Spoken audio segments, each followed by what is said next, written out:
Happy Friday, LinkedIn family. Welcome to our LinkedIn Live today with Stephen Hall, BHPH systems expert and guru. I'm your host, Cassandra Robinson, content marketing writer and brand strategist, helping faith-driven coaches and leaders tell their story through authentic content. Today, we're talking about how to increase your visibility in your business. This particularly speaks to those in the automotive industry. But before we dive into today's session, I'm going to have my guest introduce himself, even though I already started. Go ahead, Hello. Stephen. Good to be here this morning. I'm Stephen Hall. I guess I should probably start out by explaining what BHPH is, because probably some of the listeners wouldn't necessarily know. BHPH is an Right. acronym for Buy Here, Pay Here, which is not as true as it used to be back in the day. Um, Buy Here, Pay Here customers would buy a car at the dealership, and they would make the payments at the dealership. There's where the buy here, pay here term came from. As you can imagine, in today's technological advanced environment, a lot of those are done electronically and otherwise. But I have 25 years of experience and exposure in that space, and ranging anything from accounting and reporting and systems management to supporting the software that these independent used car dealers use in the finance companies and their related finance companies. So what's unique about this particular industry is that they are simultaneously both the car dealership selling Mhm. vehicles, buying, reconditioning, and selling used vehicles, but they're also the bank, so to speak. They finance the sales, they collect the payments and Mm. everything. So it's whereas a traditional um, franchise dealership and a lot of the big retail dealerships, they sell the car and then they service the car afterwards, they hope, but they don't necessarily have anything to do with the financing. And then the finance companies that do the financing only collect the payments. They don't have anything to do with Mm. preparing the vehicles and selling them. So these particular dealers do both, which creates lots of unique complexity and opportunity for process improvements and data analytics. So in my 25 years of in the industry, I've spent I probably have designed, built thousands of reports, had thousands of requests on how do I get this information, and sometimes even what information should I be looking at. Um, and so, and I've had an opportunity in some really large operations to do some pretty fun analytical data deep dives and automations and so forth. And so I've seen what can be done, and I've seen what the struggles, I guess, that most of the Mhm. dealers, finance companies have. This is not new, I think, to most in the industry now. They finally have all become aware that data is important and automation is important, and they often don't know how to get it. Um, they're getting smarter and smarter, and they're figuring it out. But the systems that they use typically are not particularly well designed, not user friendly. Reports are a challenge, and getting data out of the system is a challenge. So that's in general the topic of today's discussion. Great. Yeah, that's really helpful. Thank you, Stephen. As we begin, I'm curious to where our audience is tuning in from. Please drop your location in the comment section so we can shout you out. Again, we're here with Stephen Hall, BHPH systems expert and guru, and he just explained what BHPH is, buy here, pay here, and the complexity around it. That's really interesting, Stephen. Before you, I had never heard of BHPH before. Um, and maybe most of our audience members have not, unless you are in the automotive industry. Uh, also want to make mention that this is Stephen's first LinkedIn Live ever. So give him a hands up for for having the courage and bravery to get on video. I know that's not something that most of us are inclined to do. There's a lot of trepidation around showing up on live on video. But this is part of his commitment to building his personal brand as not only as a BHP systems expert, Stephen, but also as a Christian business consultant who loves people and loves teaching and mentoring. And really that is his calling, to make manifest the glory of God on earth through his call to service and to care for people. He has been married for 30 years. Is that right, Stephen? At least, yes. Exactly. At least, basically, as long as I've been on this earth, you've been married, and also been in business for just as long. So Stephen has a wealth of information and knowledge to help you streamline your business processes, and also to deepen your relationship with the Lord, to have a healthy marriage. So Stephen isn't just a BHPH expert, although that's what he does in his day job. He's also available for other mentorship, and that's really where his heart is. So welcome, Stephen, again. Thanks for stepping outside your comfort zone and doing this LinkedIn Live, your first LinkedIn Live ever, and for committing to building your personal brand. It's not an easy or a small thing. Thank you. Absolutely. So as you guys may let us know where you're tuning in from, we are going to jump into today's outline, which is, again, step 3 to 4 steps of increasing visibility in your business.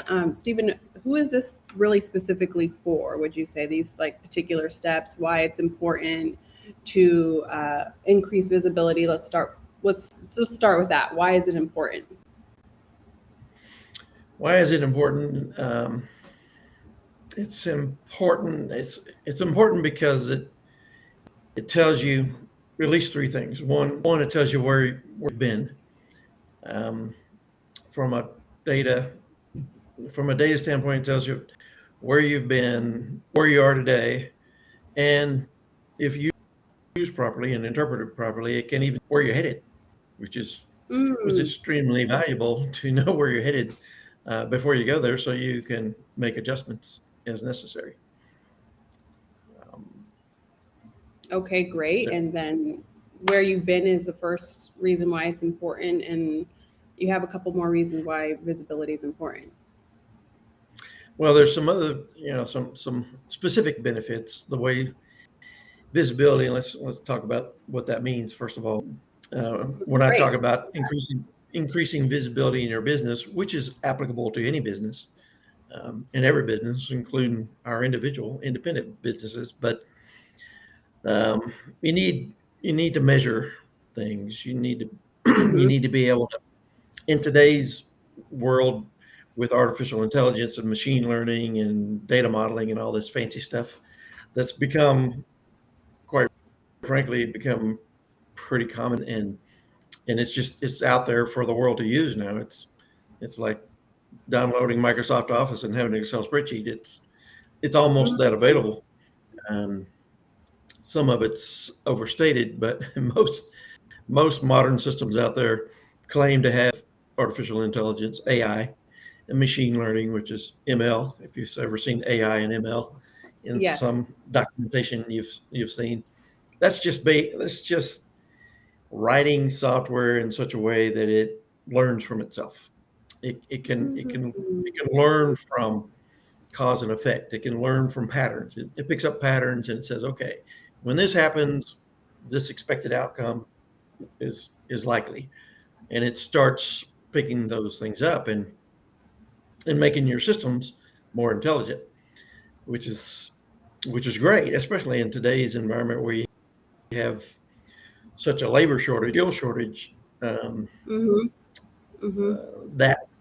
technology is attempting to pick up the pace, pick up the gaps, fill the gaps. Even in software programming, quite frankly, it's written today so that it effectively writes itself. I don't know that we'll ever get away from needing software programmers, but so much of today's modern software is designed in such a way that people can almost create their own applications, especially mobile Wow. applications, just by dragging and dropping and so forth. Exactly. So, the benefits is it allows you to accurately evaluate performance, accurately measure effectiveness. Mm-hmm. So if you're Mm-hmm. wondering, are my agents being effective? Which ones are more effective and which ones need help? Um, if you don't have the metrics and you're just making assumptions like most of us have done historically, sometimes your assumptions are not entirely accurate. The data usually doesn't lie, as they say. The data doesn't lie. So the data can tell the story if properly interpreted. So you can, we all make assumptions and we all build our business model based on what we think is going to achieve the desired results. But if we don't have the capability of measuring the outcome of our operations Mm. along the way, then we can be off course and not even know it. Um, if you're if you're wanting to reward your best performers in your sales group or in your collections agents or in your customer Mm-hmm. service reps, whatever it may be, you've got to be metrics, and more importantly, they need to have the metrics. If they can't see what they're producing, if they can't see how they compare to their peers, how can they be motivated and correct course as needed? So that's one of the aspects. It, good visibility in, in this visibility. We're talking about being able in to glean information out of the data, your systems, your operation. It always is capturing data, right? Well, if we don't use that data to our advantage, then it's just a bunch of bits and bytes, as they used to call it back in the day. So we can use it. We can use the metrics to encourage people, to reward people, to identify weaknesses where we need to retrain people or we need to improve processes. I mean, I've seen plenty of experiences where they just don't know. They don't know what they don't know. They're not aware that they're charging the wrong fees or that their calculation is incorrect or whatever it may be, Hmm. because they don't have the visibility. So they're operating blind. They're assuming everything's okay, and it's not. So often cases, or maybe things are better than they anticipate because again they don't have the metrics. So I'll pause and take a breath there before I go on. Did you want to No. react to that or ask you? Anyway, Yes, absolutely. Absolutely. Yeah, I'm did I answer your curious. question? Well, we talked about what visibility is and why it's important, and I'm curious to know from our audience if they have any questions about visibility, what visibility is, why it's important. You shared a lot, Stephen.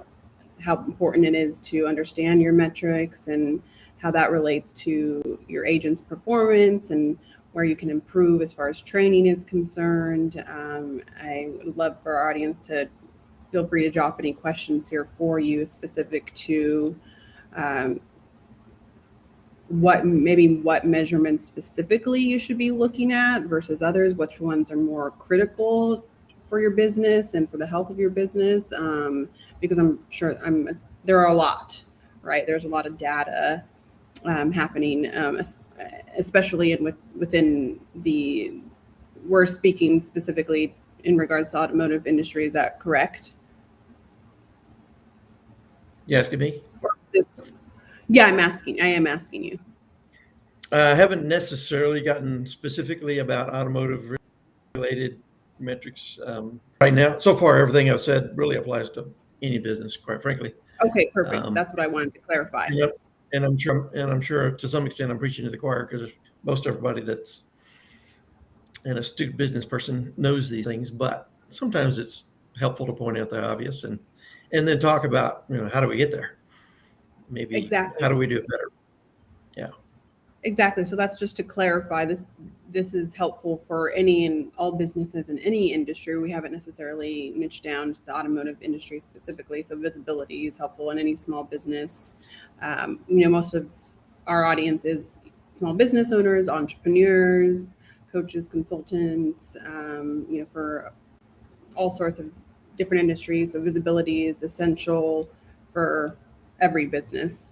Um, Stephen, how do you think it translates specifically to like a small business owner or entrepreneur? How can they increase their visibility in their business if they're not already doing it or know how to? Well, some of the low-hanging fruit, so to speak, would be, Yeah, you know, exactly. Google. We've all heard of Google Analytics. So if you're using SEO, if you're using Google, anything, Google Analytics and tools like that are readily available and commonly used in CRMs and so forth. So you definitely want to leverage that and learn enough about it to understand what it means and what it tells you and how you benefit from it. Generally, you want to, if you're marketing, you want to know if your marketing is effective. You want to be able to Mhm. measure what's my return on investment. Exactly. What's it cost? What does it cost me for each lead? What does it cost me for each closed sale or deal? Um, and then, from an accounting standpoint, I used to think that this might be unique to car dealerships, but I think I've become increasingly aware that it may be it may be common across all spectrums of business, but too often accounting is not a high priority, and it's not very accurate sometimes, Mm-hmm. more often than not. And I probably have spent the majority of my career um, cleaning up accounting messes and trying to help reconcile. um, and a lot of times, small businesses don't necessarily need audited financial statements or anybody even reviewing the financial statements um, in the beginning, because um, unless you're borrowing a large sum of money, initially you can kind of rely on your tax returns.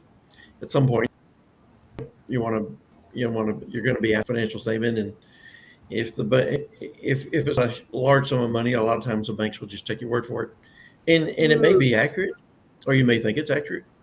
Maybe it is. Hopefully, it is. But as businesses get bigger and more complex, and more employees and more operations, um, they don't always make the adjustments to, and it's typically because they don't know how, or they don't know what they don't know. They can't see Right. what they can't see. So when it gets to the point where it really counts and it really matters, and it's either it makes the difference on whether you can borrow the next $5 million you need to go to the next level, or whatever the case may be. Then all of a sudden you need um, financials that stand up to scrutiny, and that's when I get called in a lot of times.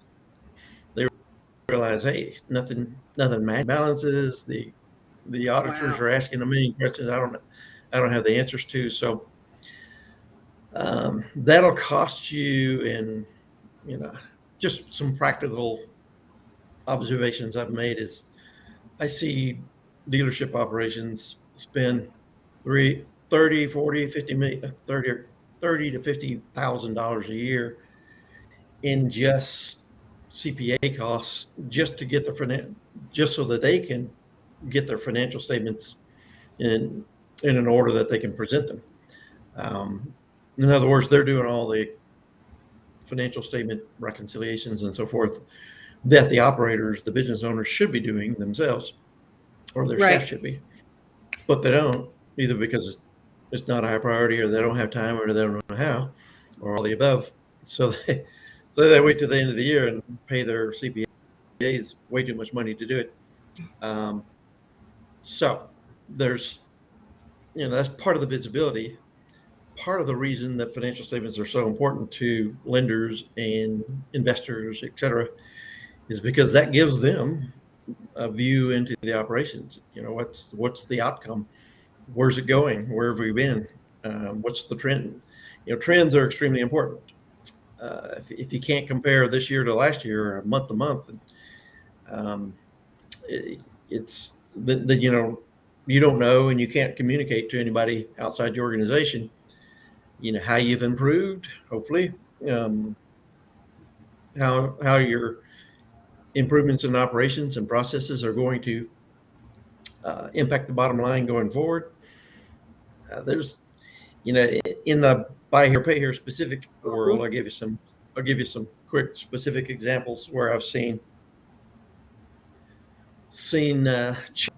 were data related and visibility related. Um, I've seen in many cases where they're charging the wrong fees or an incorrect tax calculation or whatever it may be, and because the system defaults the fees to something, and it assumes that whenever that default is not correct for that particular sale, that the user is going to override it with the correct one. Well, guess what?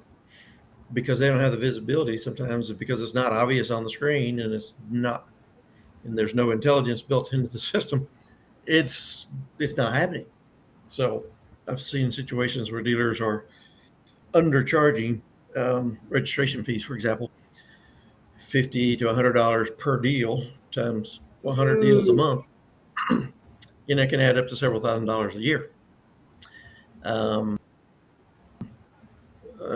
Most of these have collateral protection insurance products, which is an insurance product that they collect the premiums, they pass it on to the insurance company, and it's cheaper for the customer because it's not as expensive as going out and get their own insurance from State Farm or somebody like that.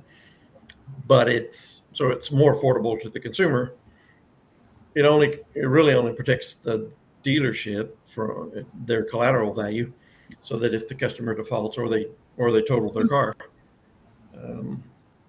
then at least the dealership, the lien holder, gets their investment back, because most of the time these borrowers are, if they total their car, they quit making payments, and they're not in a cash position to be able to pay the balance. Right. So the dealer, they need to recoup their costs. So collateral protection insurance, CPI as it's often called, which is very common in the industry, they don't have any visibility on.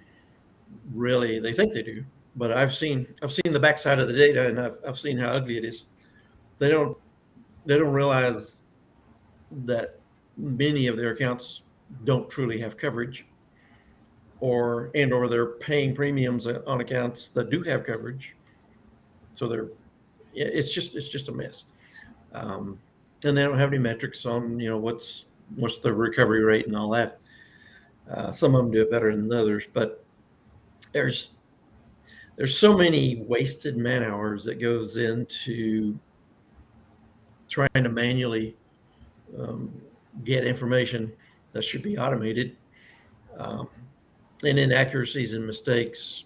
I see over and over and over again, and everywhere I go, that people download it to Excel, they open up these big Excel spreadsheets, and they do all kinds of, to the extent they know how, they'll do a pivot table or a VLOOKUP or whatever it may be. And number one, it's very inefficient use of time. Number two, there's often mistakes. They have a wrong formula in the field and whatever it may be, and it's not. It doesn't kind of perpetuate. It's not information that can be. A lot of times you can't find it again in the future when you need it, or you can't combine it for comparative purposes or trending analysis. So we won't get too deep into the data analytics world, but other than just to say, be aware that there's tools that are really great and more portable now than they used to be, that'll enable you to do a lot of that stuff. Wow. At the very least, if they can place a priority on, if they can admit that the information is important, and give it the give it the priority that it needs. And at the very least, make sure that your reporting that you're relying on is actually correct. Automate it if you can. Schedule it, whatever. Um, I'm going to stop talking for a minute and see if you have any questions or Yeah, no, I comments. do. Yeah,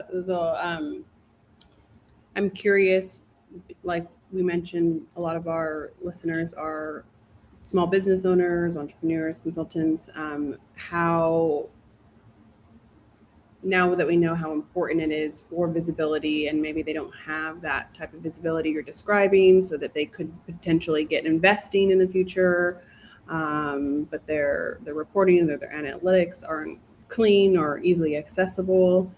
Are there some strategies, or even like you mentioned, scheduling that time, whether it's like at the end of the month or at the beginning of the month, to look at those Google Analytics, or are they keeping spreadsheets? Like what are some of the most efficient, like you mentioned, versus inefficient way to um, keep track of, or keep track of those Well, metrics?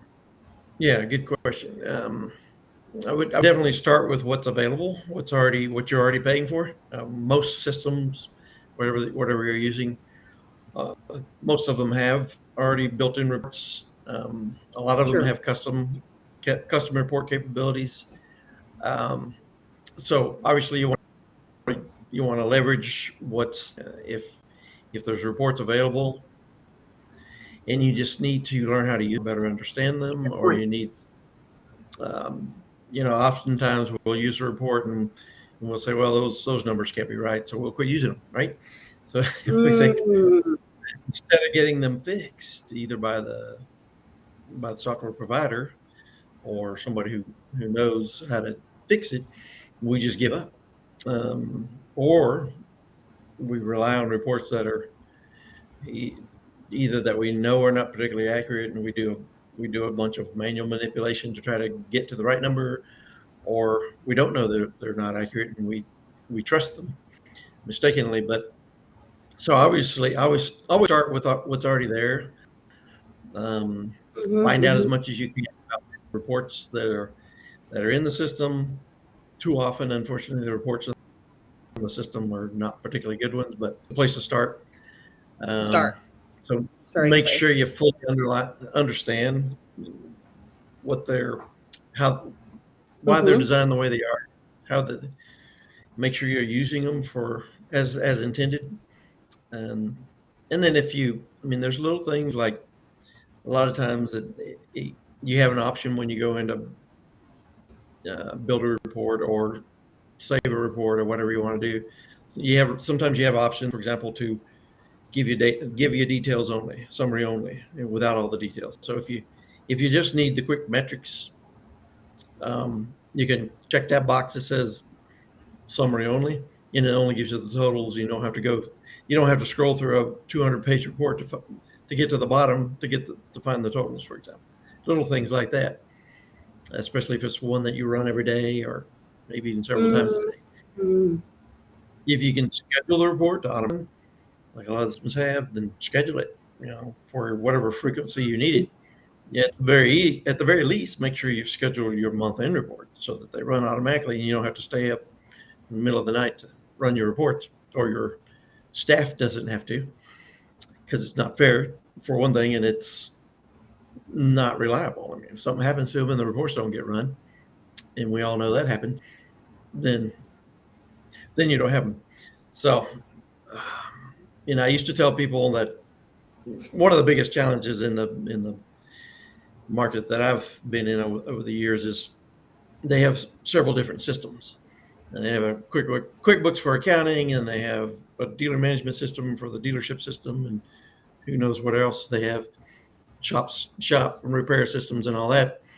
They all create some of them create accounting entries, and those accounting entries flow into QuickBooks. And then so the challenge is you've got disparate systems that you have to match. You want them to match. They need to match, and they don't. And you don't have any idea how to start. So one of the things I've told them over and over again over the years is don't do it just once a month at the end of the month and try to figure out where to find the needle in the haystack, because now you're looking at 31 days of data of transactions and trying to figure out which one doesn't balance. Do it every day. Balance every Right. day. At least until you figure it out, until it's all flowing smoothly. So that's putting on my accounting hat. So there's obviously a lot of other data analytics. You want to know, if you're a repair shop, you want to know your tech productivity, which techs are generating the most revenue for you, or if you're sales department, which sales people are generating the most revenue for you. That's usually pretty basic, but sometimes you want to look a little deeper. If you're just looking at gross sales revenue, but you're not looking at what sales actually stick, what sales are, what are the true sales revenues after discounts and after returns and et cetera, et cetera. Measure all those results, because you don't know what you don't know. That's a great point, Stephen. And it's even as practical as our budgets, both personal and business budget, right? Like, instead of looking at at the end of the month through all the transactions, do it every day. I have a financial advisor who recommends, just at the end of the day, always tracking your expenses, right? That's a first step to understanding where your money is going, even into like at a very simple level, right? And budgeting. The first step is awareness. Like, where is the money going? Like, I get a check and then it goes somewhere. Tracking it and putting that data to see where it's going is really the first step. So instead of what I'm hearing, Stephen, doing it like, once a month when you have 31 days behind you, doing it every day, at least at the end of the day. So it takes a lot less time in the end, and you have more visibility, right? Which is the topic we're discussing today, increasing visibility. So it sounds like a more regular insight into the metrics, whether you as an entrepreneur are looking at HubSpot as your CRM, or even wherever you're collecting payments, QuickBooks, Wave, those softwares already have built-in analytics that you can potentially like download a report or look at the report daily. Like you said, maybe they're not like best, but at least it's a good start if you're not doing it at all. So let me point out. Let me make one important point here, is because this can seem overwhelming. I don't have time to run a bunch of reports. Well, don't do that. Don't run reports every day. And in fact, I don't like reports. Period. I would prefer you rely on dashboards, KPIs, whatever you want to call them, dashboards. Look at the metrics, and these dashboards and metrics and KPIs and whatever you want to call them. Generally, like you said, they're available on the first screen when you log into QuickBooks. They're probably available in your CRM. And they're probably on your. If they're not, they should be on your smartphone. So don't run reports. I mean, just rely on the dashboards. Look at the metrics, and if you don't have the metrics that matter to you, then get them. Figure out how to get that little dashboard widget on your dashboard, that metric on your dashboard, so that it's your fingers are always on the pulse of your business. To the extent that you can eliminate running reports, especially downloading reports to get the information you need, that's a total waste of time. It might be necessary in order to produce the metric or the dashboard, but most of the systems that I've seen have some kind of dashboard capability, so leverage that. And if nothing else, we won't get in this day, but just to kind of put the awareness out there. Most of us by now, we've heard of Power BI and Tableau and all the other data analytics tools that are common.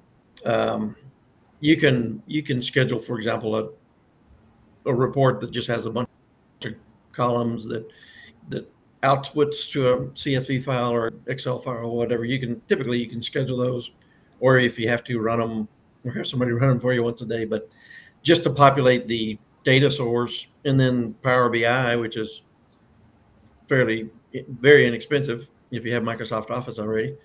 That dashboard, I mean, you can build some pretty simple user-friendly dashboards that will show up on your phone or your computer screen or wherever you want them. You can even put them on a monitor in your office so that your agents can see them or whatever. You can see them. I've seen dealers with their office full of monitors and they're watching all kinds of either metrics and or camera images of the operation. So just figure out what you have to do to get the metrics. Don't spend a lot of time running reports or having your people run reports that's going to be inefficient and probably inaccurate and not timely. You need real-time metrics. You don't need everything every day, but the stuff that's important to you so that you know at the end of the day or at the first of the next day, where you need to put your focus. For example, what would that be, Stephen? Like maybe you're not looking at all the metrics, but the most important ones so that, your next day, you know where to put your time or energy or know where to best use your staff. Well, probably some of the common metrics that are commonly evaluated every day, at least in this industry, and it's probably similar to most, is obviously if you have a target to sell to make so many sales per salesperson, per location, per whatever, obviously you want to keep your finger on the pulse of that every day, because if you're off track, then you need to figure out where to make adjustments.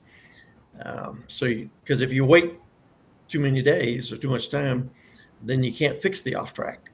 You end up off track. So if you can proactively, because you have visibility into your business, you can proactively say, okay, we're tracking. If we're on course, we ended the month the way we started the month, we're going to end up with 28 sales when we targeted 38 sales, and that's not going to be good for us. So what do we need to do differently?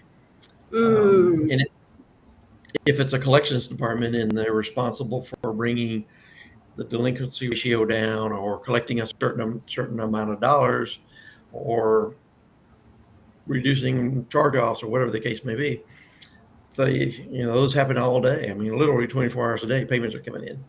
So those metrics are real time and they need to be measured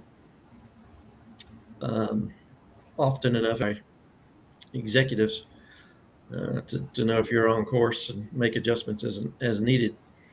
So there's lots of examples of those type of metrics where you at least want to be able to end the day and or start the day with those metrics in mind and say, okay, where do I need to put my focus? Who do I need to talk to? Who's not doing what we expected? Or for that matter, who do I need to reward because they're exceeding expectations? That's just as important, right? And so many of us maybe are either have small teams or we're solopreneurs, right? Or we have maybe a couple virtual assistants that are helping us, or an appointment setter if you're a coach helping you set appointments. So if you were to translate that to, that environment or ecosystem of business, what would that look like? If you want to make X amount of dollars, you need X amount of clients, right? Because you sell your 12-week package at X amount. And if you're not there, halfway through the month, or you realize that, a weekend that you're not on track, what do you need to do? Where do you need to pivot or shift? Like how is your marketing? In this case, a lot of people are using content marketing to attract their ideal client, right? So if your content isn't doing well, like what's off, or if you're, using an appointment setter, and they're not getting, appointments, what's happening there. So I think, like you mentioned, leveraging those metrics and looking at like specific ones, because as solopreneurs, maybe we don't have time to like you said, run all these reports, and that may be inaccurate or not timely. But actually leveraging the dashboards that are already built into our CRMs, or, like QuickBooks or HubSpot or whatever CRM that you're using, because those are more accurate and up to date. Yeah, another thing that came to mind as you were talking, because you mentioned virtual assistants. Since virtual workplace has become reality, it's even more important to be able to keep your finger on the pulse and be able to measure productivity, because contrary to 2 or 3 years ago when we could all walk around the office and see what everybody was doing and have real-time conversations, now we don't have that. Now we're virtually relying on people working from home or wherever, or in some cases on the other side of the globe.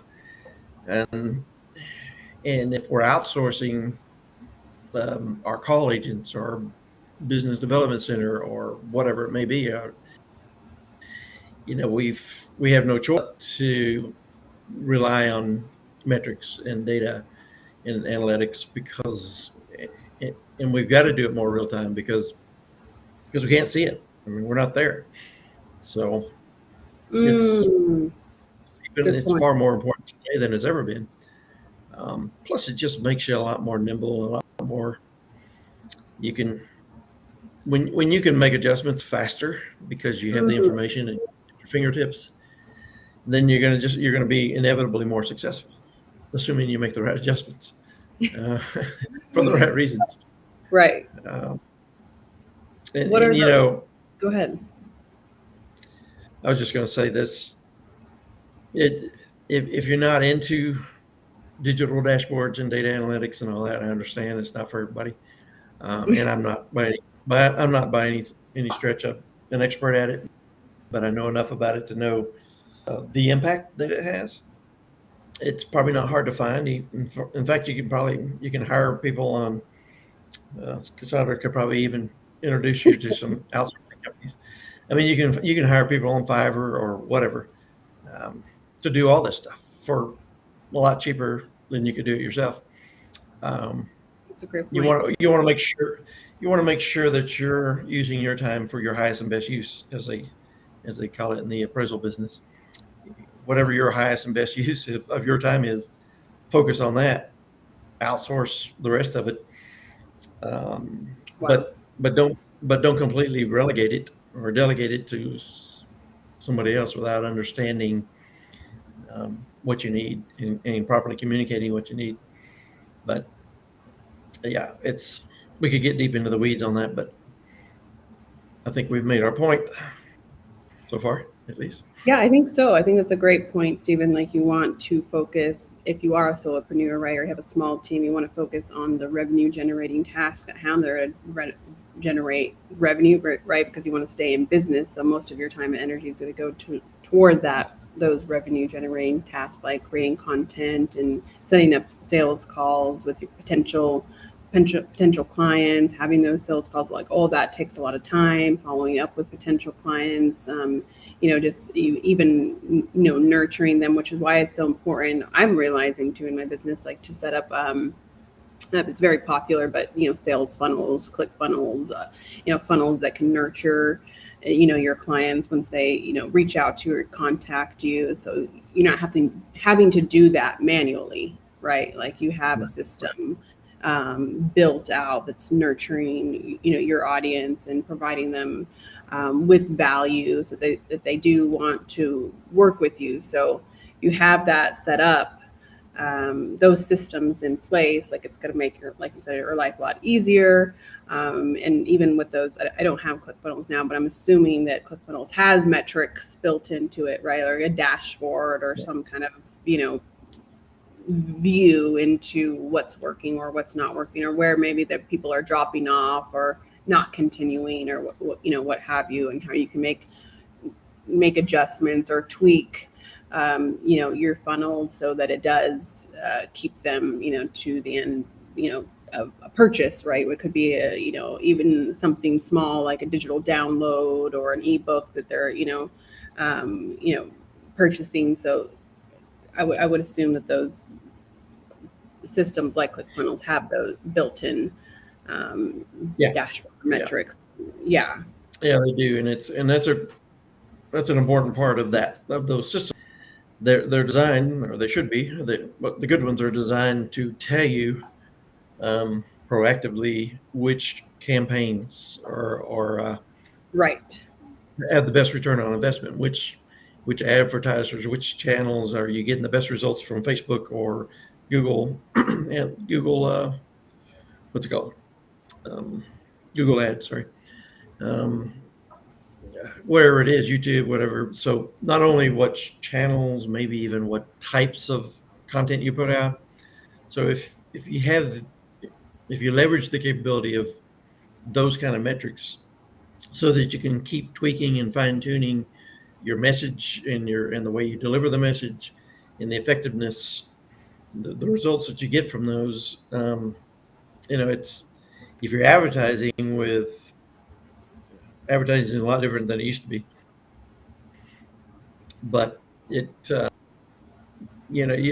of the basic CRM metrics that we used to see all the time in this space was, uh, if I'm advertising on 16 different websites, for example, Auto Trader, cars.com, etc., which ones are generating the best revenue? And so those are just kind of standard metrics, because you want to put your money where you're getting the most return on investment and discontinue spending the money where you're not, right? So we all have that if we're marketing. That's a great point, and Stefan made a great comment here that depending on the maturity of your business, there are plenty of freemium CRMs, which I'm assuming that was intentional, the freemium versus premium. For more mature businesses, SFDC, which I don't know, and HubSpot are great. You can automate most of the report building through either of those options.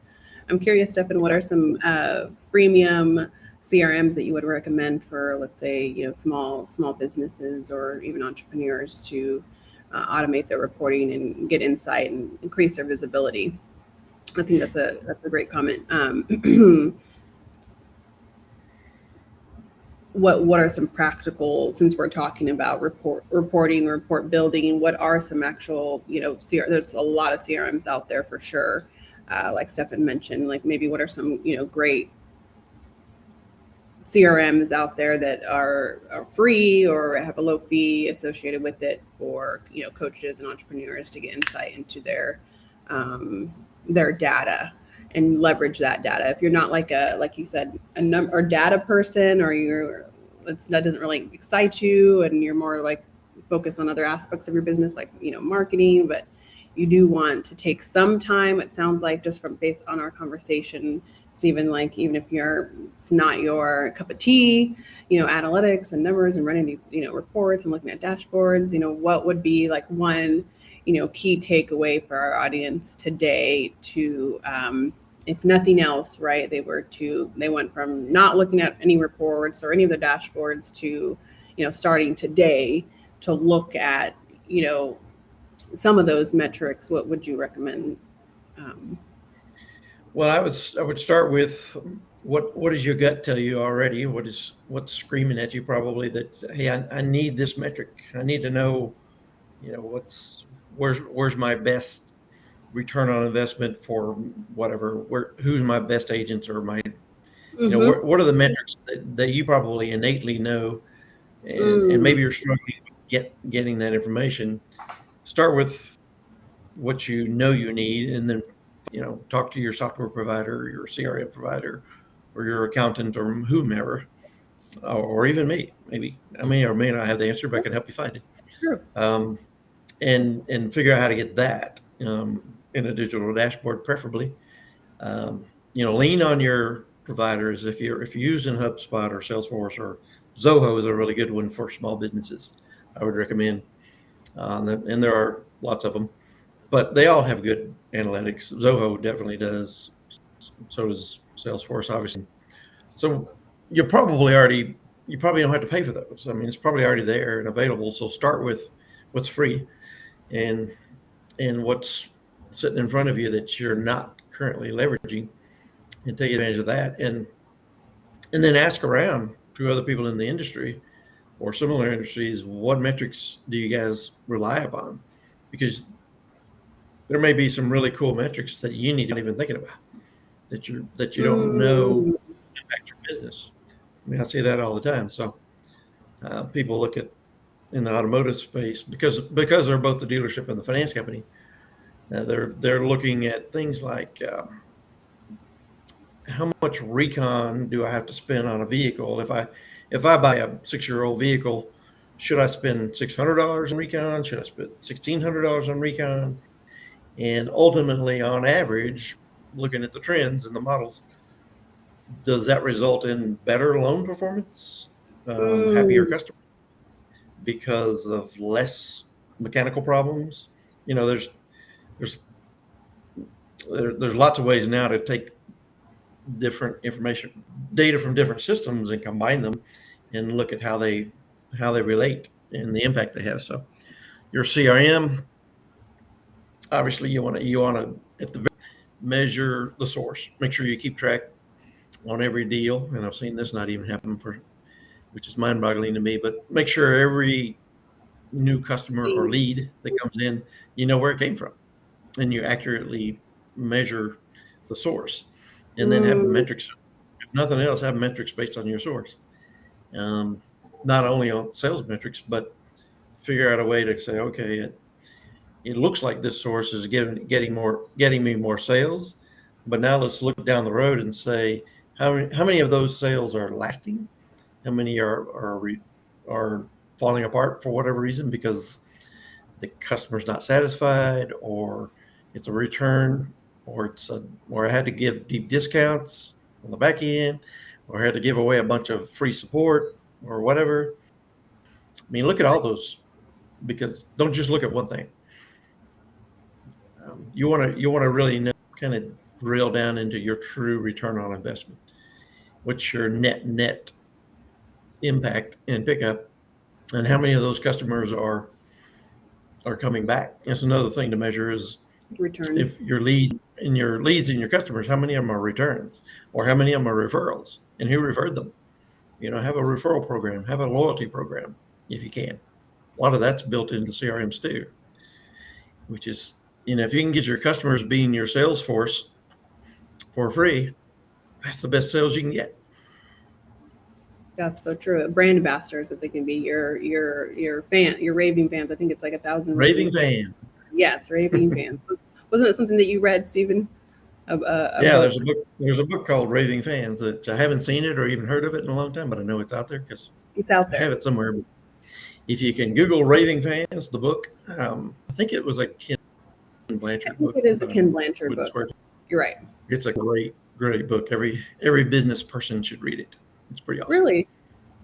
How to create raving fans. How to create raving fans. Exactly. So that you, like you said, you're having repeat customers, or your customers become your raving fans and they refer. And so you just have this business that's just almost fully referral. I think that's kind of the dream, right? Like you have customers and they share their word and they bring in their people.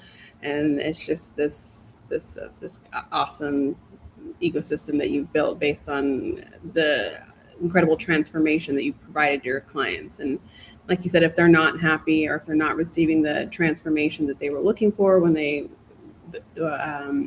started working with you, how can you improve that, right? That's your actual product itself. So that could be for another live. But Stephen, we're almost at the top of the hour, and I want to respect your time and our audience's.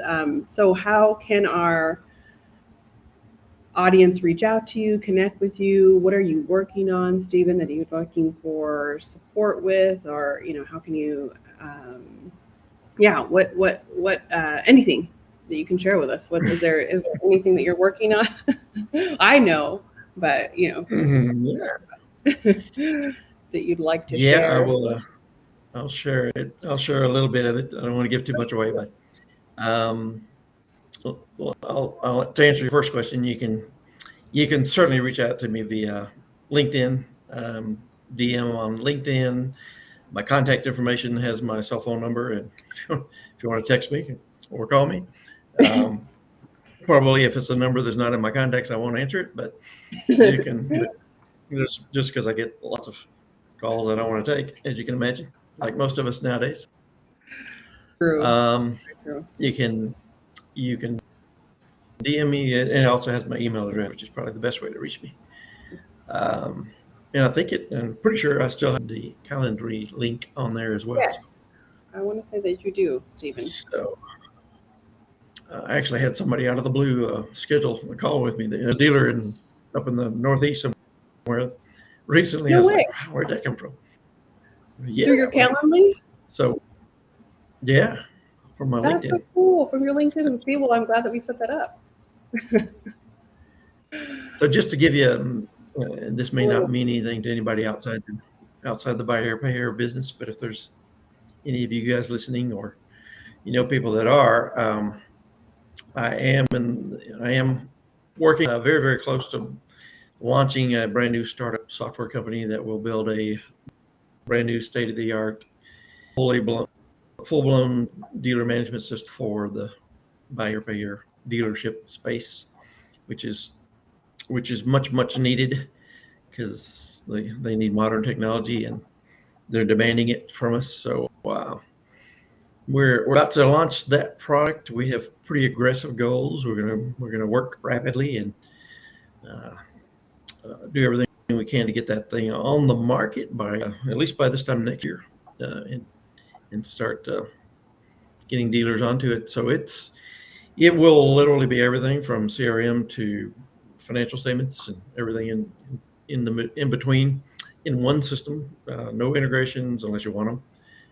Integration opportunities throughout, but our goal is to make it so good that you won't need anything else or want anything else because you can do everything in one place. So we're pretty excited about that.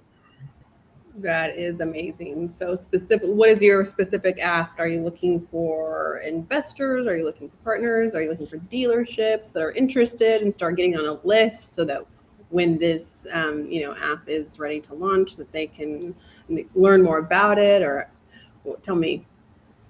All the above. All the above. We okay.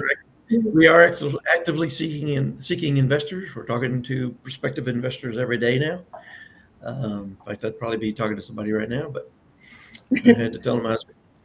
So we're starting to, we've kind of got our pitch deck going out there to starting with people that we're close to, obviously, that we'd like to get the majority of our investors actually from the dealership community. And some of our first investors that committed actually are in the space. They will actually be our customers as well. So that's a win-win for all of us to be both in the and an investor in the company.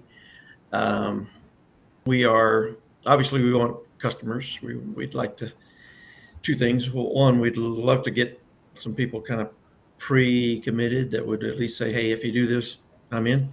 And two, if we want a lot of feedback. We want a lot of input from the dealer community, the community that will eventually be our customers. We want to deliver solutions that they want, specifically how they want them, unless we know a better way to do it.